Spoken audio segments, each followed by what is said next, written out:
Welcome to episode 10 of Rocks to Reefs, the final episode of the series. We're on day 14 of the trip right now, and what a trip it's been so far. Sadly, last night we had to make a slight change of plans. Kieran and Eva are right in the middle of building their first house, and sadly had to cut their trip short by a day to get back to Perth.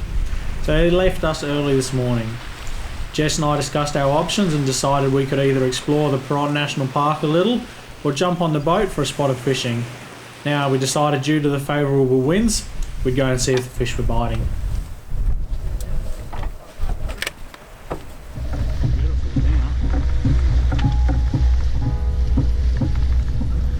Well, if you think the following boat launching operation looked pretty straightforward, well, you're right.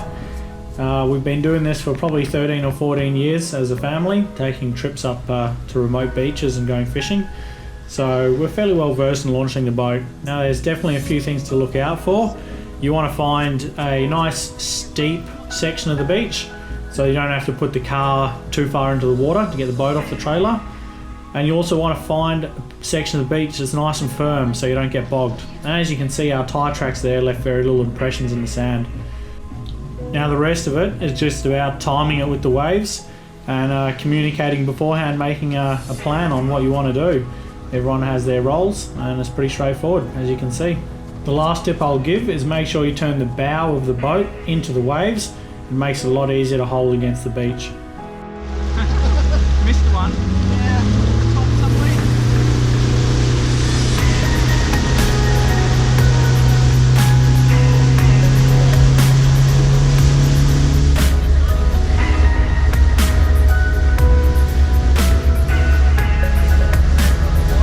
We decided to cruise up the coast first and find ourselves a nice protected little bay to tuck ourselves into out of the wind. Speaking of the wind, check out how it's blowing the sand over that cliff face. It was pretty impressive to watch. This was a nice little bay, well protected, and we hunted for some flathead and some whiting without a great deal of success, sadly.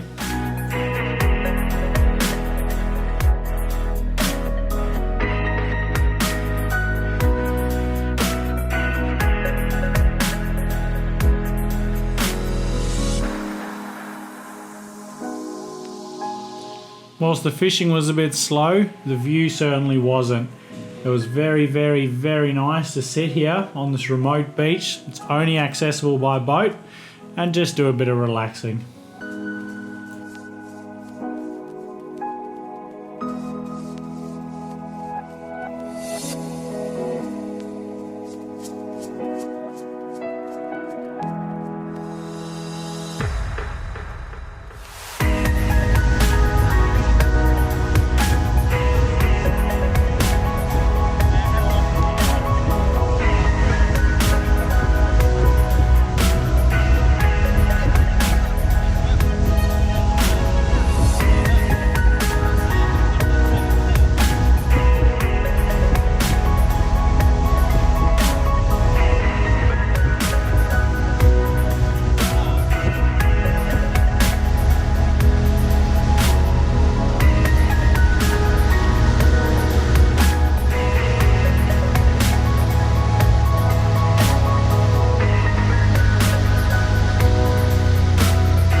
Swing them in the boat.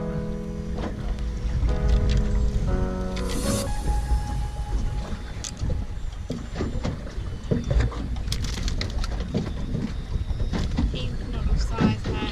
No, he's too small. Yeah.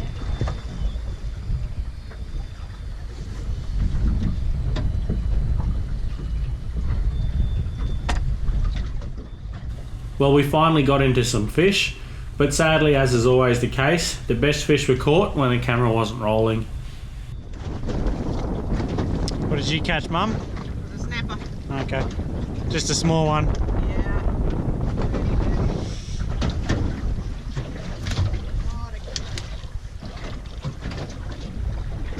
Well, 43, 40, 42 probably once you spread them out. Yeah, you're supposed to draw a line. Just 40. 39, 40. Oh, we'll catch him next year when he's bigger.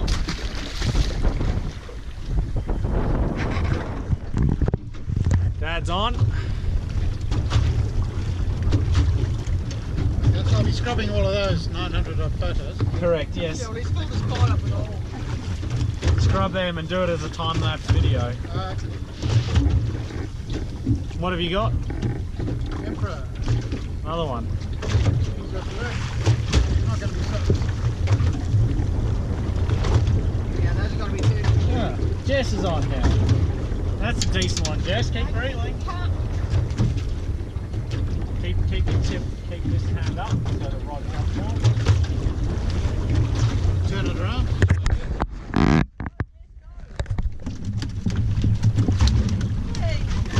Where's it? Going that way.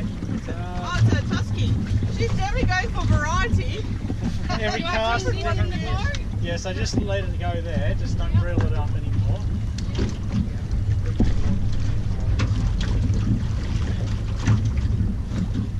Doing that one any good? They are great eating, Jess, but they've got to be 40 centimetres to keep. Oh. You still got the lip grips. Oh, Dad's got that. So he's I think that's 40k. Yeah, come on. As is always the case, the wind changes direction in the afternoon and the conditions get a lot more uncomfortable. So after trying to battle it out for a bit, we decided we'd just head into the beach, recover the boat, and do a bit of relaxing this afternoon, tend to the fish that we caught, and maybe even go and have some sundowners by the cliffs.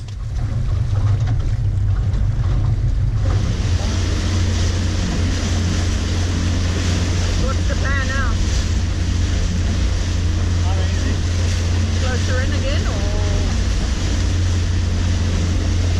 You go and have a look at the beach. See what you think. No, I'm not worried about that. Too much of an issue yet. It's low tide, so. And I know it's tough just picking to hold the boat, so.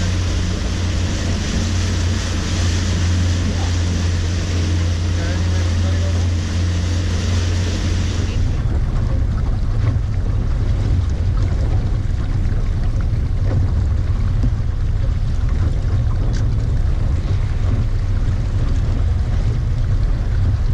Not rolling up the beach too far, are they? Too bad. Not with a great deal of vigour. Recovered in far worse conditions before. No, they're still on that side, yes.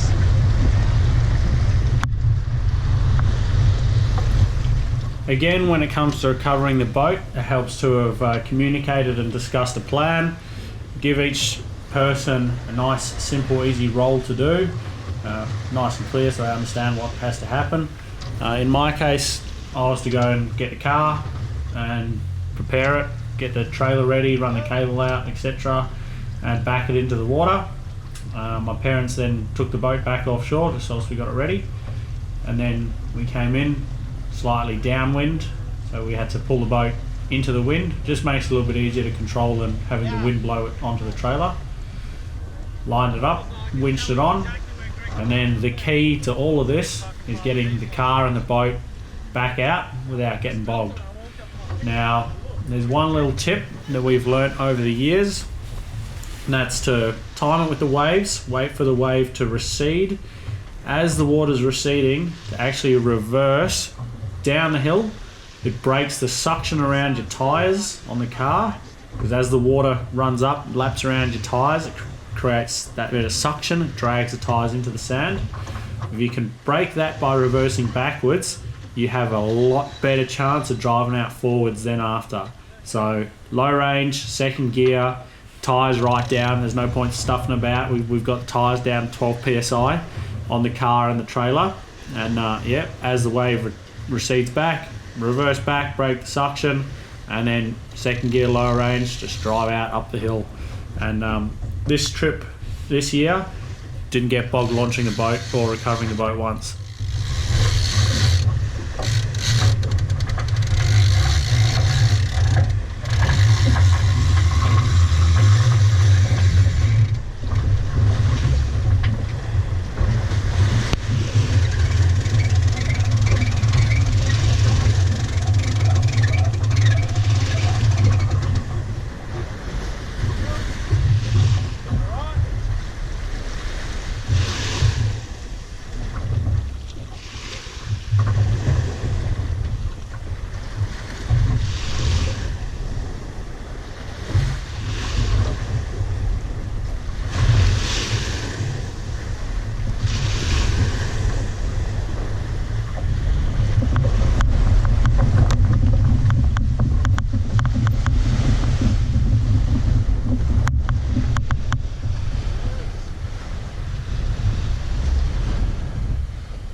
This is the poshest filleting station I've ever seen out in the bush. Yeah, it's pretty good, eh? So we had a little bit of success on the boat this morning. It wasn't great. We caught a few pink snapper, but they're all undersized. They all got returned. We did catch 6 blue-lined emperors and 2 stripy sea perch, which were all legal, and so we kept them. We're going to have some of them for dinner tonight, throw a couple of the extra fillets in the Waco to freeze, take them home.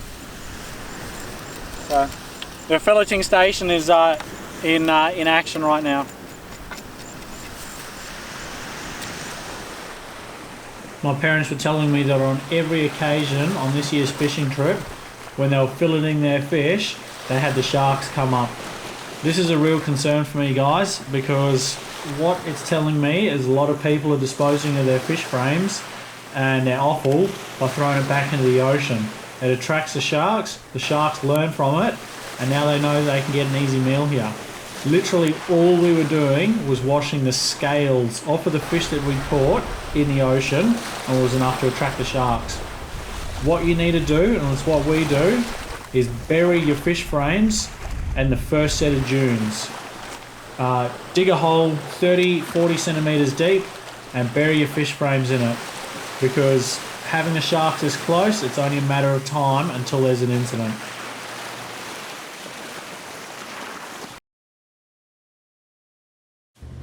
After a spot of relaxing around camp in the afternoon, we decided it would be good to head down for a bit of a swim / bath. Decided to head down to the Big Red Cliffs that we'd passed earlier. You can get down there by car. It's a lovely spot to watch the sun go down. Some absolutely gorgeous views, and really well protected as well. So that's where we headed to have a few snacks and enjoy what would be our last night of the trip.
sadly, all good things do have to come to an end, and after an amazing last day and a really, really relaxing last night, the trip was coming to an end. We just had the long drive back to Perth left.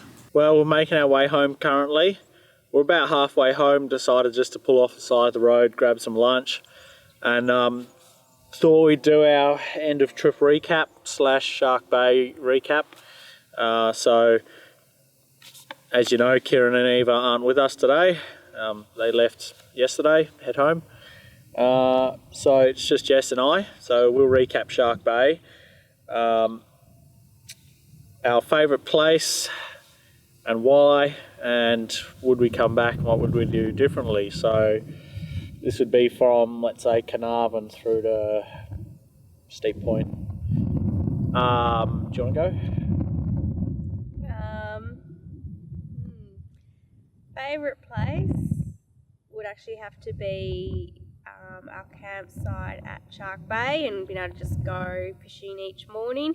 However, I also did really enjoy going to Ocean Park. That was really actually informative and not nearly as family boring sort of that I sort of imagined, like, you know, touristy. It actually was quite enjoyable, and for someone who's lived in Australia their whole life, still learned a couple of things and got to do things that hadn't done before, so that was good. So would you come back and what would you do differently? Definitely would be coming back. I'm trying to work out when I can get leave again to come back actually. When I come back though, I'll definitely be wanting to stay longer and bring a fishing license. Having to give Cindy and Trevor my fishing catch for the day was pretty heartbreaking because I do love a good fish meal. Cool. Alright, my favourite place, I really enjoyed our camp at Gladstone Jetty. Now, it was just a quick overnighter. We got there at night and then we got up the next morning. As soon as the sun got up, had brekkie and then left again. But it was a really nice environment. I guess we were spoilt rotten that night with the stars. They put on a really stunning display.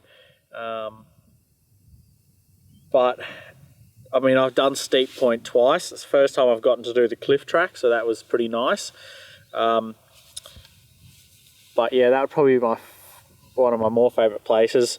And then I've done Piron National Park a heap of times, and actually that would be probably one of the top contenders as well to take it out, is at the base of the Red Cliffs where we had sundowners yesterday. That was really nice. I just love those red cliffs there. You've just got the red cliffs, the white sand, and then the blue ocean. It is pretty special place. So that would be my top places. Would I come back? Yeah, absolutely. Of course I would. Love exploring the area. As I said, I've explored Piron a lot. I used to take a lot of family holidays up that way. So sort of seen quite a lot there, but next time I come back, definitely going to Dirk Hartog Island. I've gone to Steep Point twice now, as I said, and to be able to look at it and it's, you know, that close, I think next time I'd love to be able to throw the car on the ferry, head over there, probably take some fishing rods with us, and have an explore of Dirk Hartog, do some fishing and check out what it has to offer. So yeah, that's probably it, I reckon. Anyway guys, that pretty much wraps up the Rocks to Reef adventure. So we hope you enjoyed watching us explore it all, and, you know, encourages you to go out there and have your own adventure. Yeah, exactly. So we've had an absolute blast. It's been an amazing 2-week trip, and I hope the videos really show that to you guys. And yeah, as always, you'll find a link to the playlist up here, and you can subscribe down here. And look guys, happy safe adventuring, and we'll see you in another series on another trip. Thank you to everyone who's still watching at this point. I hope that means you've enjoyed all the videos. I've really enjoyed producing Rocks to Reefs, and I hope you've enjoyed them as well. To all of you who have left comments and feedback, Thank you very much, because it goes a long way to making the next series better and more enjoyable for you. And just a quick reminder, guys, we're going to the Perth 4-Wheel Drive and Adventure Show in November, the one at McCallum Park. All the details are on this video that's on the screen right now, and we hope to see you there.